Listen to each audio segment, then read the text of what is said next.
Hello दोस्तों, welcome back to my YouTube channel GS Acharya. दोस्तों, जैसा कि आप लोग जानते हैं कि एनसीईआरटी सार बैच जो है वो लगातार सतत रूप से चल रही है और आप लोग काफ़ी ज़्यादा सपोर्ट भी कर रहे हैं। और हम लोग कल देख रहे थे सौरमंडल के चौथे ग्रह के रूप में मंगल को हमने देखा। अब आज हम लोग सौरमंडल के इनर प्लैनेट को कंप्लीट कर लिया था। आज हम लोग जो है सौरमंडल के ही आउटर प्लैनेट को देखेंगे और उसके क्रम में चर्चा करेंगे। ठीक है, आइए हम लोग देखते हैं सौरमंडल के आउटर प्लैनेट को। आउटर प्लैनेट के क्रम में पहला ग्रह जो आपका दिखाई पड़ता है वो है बृहस्पति, वो है जुपिटर। ठीक है, अब जुपिटर जो है इसकी कुछ स्पेसिफिक विशेषताएं हैं जिनको हमें ध्यान में रखना है दोस्तों। ठीक है, जुपिटर अगर दूरी के क्रम में देखा जाए, सूर्य से दूरी के क्रम में जुपिटर का स्थान देखा जाए तो दोस्तों हमें, जैसा कि हम लोग जानते हैं, 5वां स्थान दिखाई पड़ता है। आप लोग इसमें भी देख सकते हैं। अगर दूरी के क्रम में बात किया जाए तो कौन सा स्थान है? दूरी के क्रम में बात किया जाए दोस्तों तो ये 5वां स्थान है। दूरी के क्रम में कौन सा स्थान है दोस्तों?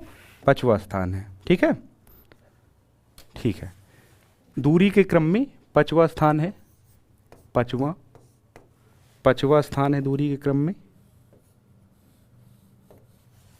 5वां स्थान। ठीक है, और वहीं अगर आकार की बात की जाए दोस्तों, कल मैंने आपसे कहा भी था कि कमेंट सेक्शन में बताइएगा कि सबसे बड़ा सौरमंडल का कौन सा ग्रह है, तो आपने बताया नहीं। हालांकि अब आप लोग जान जाइए कि कौन सा है। ठीक है, तो सौरमंडल में सबसे बड़ा ग्रह जो है वो बृहस्पति है। तो आकार में सबसे बड़ा। देखिए, इसमें क्या है ना कि जो इन्फॉर्मेशन है वो बहुत ही संक्षिप्त है। आगे जो है आपके भू आकृति विज्ञान के अंतर्गत जो चीज़ें बताई जाएंगी वो विस्तृत बताई जाएंगी। इसमें जो चीज़ें जानने योग्य हैं, जो संक्षिप्त में चीज़ें हैं, वही बताई जा रही हैं। ठीक है, तो आकार में ये सबसे बड़ा है। चलिए, और अगर उपग्रह की बात की जाए तो उपग्रह, जैसा कि हम लोग जानते हैं कि ग्रह के चारों ओर चक्कर लगाते हैं और ग्रह जो है वो सूर्य नामक तारा के चारों ओर चक्कर लगाते हैं। तो उपग्रह एक प्रकार का ग्रह का ही साथी होता है, सहचर होता है। तो अगर उपग्रह की बात की जाए, जैसे कि हम जानते हैं कि पृथ्वी का एक ही उपग्रह है जिसका नाम चंद्रमा है, उसी प्रकार बृहस्पति नामक ग्रह के भी कई सारे उपग्रह हैं।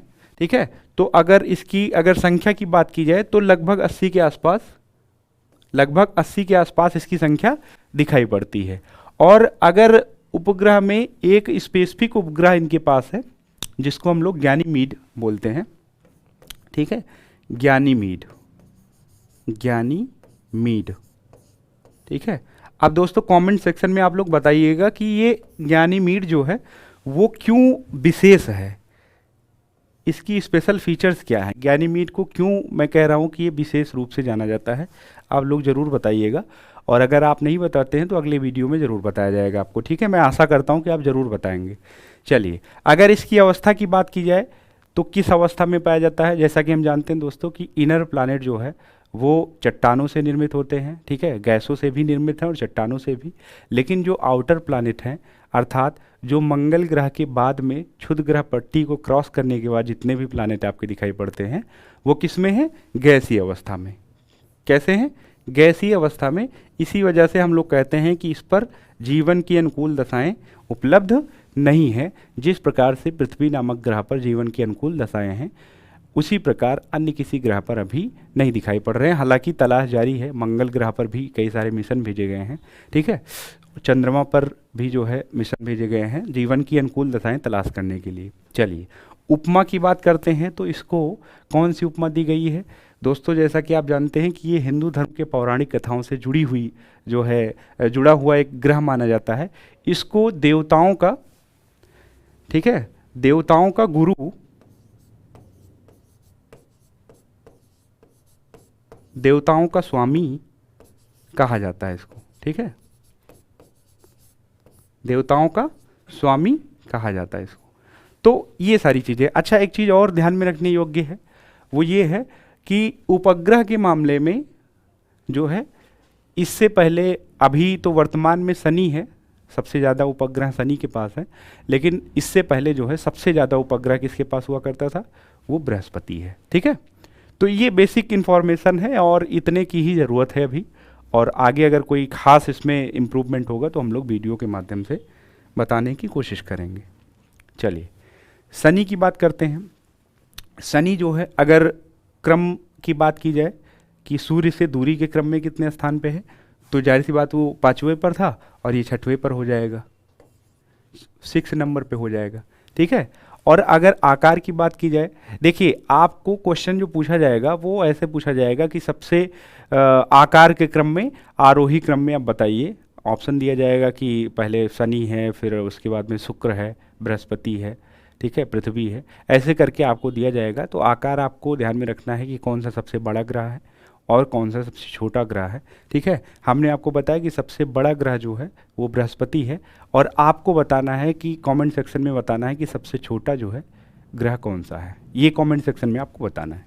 चलिए आकार की बात करें तो ये बृहस्पति के बाद जो है दूसरे नंबर का सबसे बड़ा उपग्रह है। बृहस्पति के बाद बृहस्पति के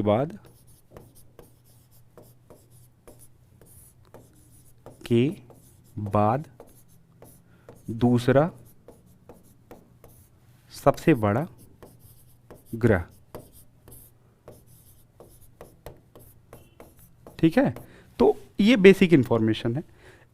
इसके बाद अगर देखें उपग्रह की संख्या, उपग्रह की संख्या जैसे कि मैंने अभी आपसे चर्चा किया कि उपग्रह जो है सबसे पहले अगर देखा जाए तो बृहस्पति के पास अधिक होते थे, लेकिन अभी हाल ही में नासा ने इसको वेरीफाइड किया, मॉडिफाई किया कि अब वर्तमान में सबसे ज़्यादा उपग्रह किसके पास हैं, वो हैं शनि के पास, लगभग 82 के आसपास हैं, 82 या 83 के आसपास हैं। ठीक है। और इसका एक ऐसा उपग्रह है जो कहीं न कहीं स्पेसिफिक विशेषता बताता है, जिसको हम लोग टाइटन बोलते हैं। अब दोस्तों कमेंट सेक्शन में आप बताइएगा कि टाइटन की कौन सी स्पेसिफिक विशेषता है।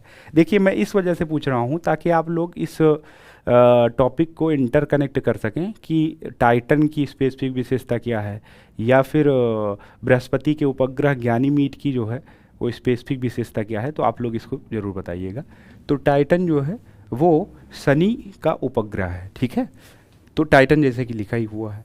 तो ये हमने देखा, और हमने देखा कि इनर प्लैनेट के ही अंतर्गत अगर इसकी अवस्था की बात की जाए तो अवस्था कैसी होगी दोस्तों, अवस्था की बात की जाए तो इसकी अवस्था कैसी होगी, गैसीय होगी।